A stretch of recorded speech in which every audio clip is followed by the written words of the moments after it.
জিন্দাবাদ জিন্দাবাদ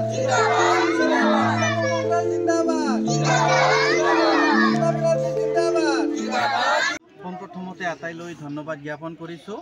গোটেই অসমত আজি এক ধৰ্ণা কাৰ্যসূচী গ্ৰহণ কৰিছে তৃণমূল কংগ্ৰেছ দলে আৰু এই পৰিপ্ৰেক্ষিততে বাক্সা জিলাতো আমি ধৰ্ণা কাৰ্যসূচী হাতত লৈছোঁ আৰু এই ধৰ্ণা কাৰ্যসূচী হাতত লোৱাৰ উদ্দেশ্যটোৱে হ'ল এক অসম সম্প্ৰীতিৰ অসম।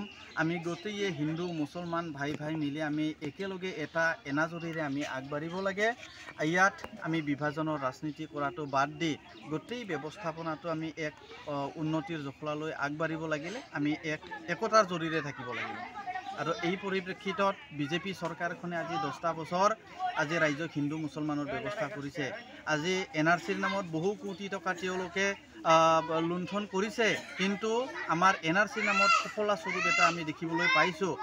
NRCৰ নামত ইমান মানুহ হাহাকাৰৰ অৱস্থা কৰিছে। আজি এঠাইৰ পৰা এঠাইলৈ যাওঁতে মানুহৰ বহু টকা পইচা গ'লগৈ, কিন্তু উত্তৰত এজনো বাংলাদেশী বিদেশী তেওঁলোকে বিচাৰি নাপালে আৰু বিচাৰি নাপায় এতিয়া তেওঁলোকে উচ্ছেদ অভিযান আৰম্ভ কৰিছে। তেওঁলোকে বিভিন্ন মানুহৰ ঘৰ দুৱাৰ ভাঙি মানে এনেকুৱা মানৱতাৰ বাহিৰত তেওঁলোকে কাম কৰিছে, যাৰ কাৰণে আজি গোটেই অসমৰ লগতে আমি এই বাক্সা জিলাৰ অন্তৰ্গত মথনগুৰি সমষ্টিত আমি ধৰ্ণা কাৰ্যসূচীটো লৈছোঁ। ধৰ্ণা কাৰ্যসূচী অত্যন্ত শান্তিপূৰ্ণভাৱে আমি লৈছোঁ। ইয়াত কোনো শৃংখলাবদ্ধভাৱে লৈছোঁ, আমি কোনো মানে অশৃংখল পৰিৱেশত আমি লোৱা নাই। গতিকে ধৰ্ণা কাৰ্যসূচী আমি সফল কৰিবলৈ আমি পাৰিছোঁ বুলি আমাৰ বিশ্বাস হৈছে।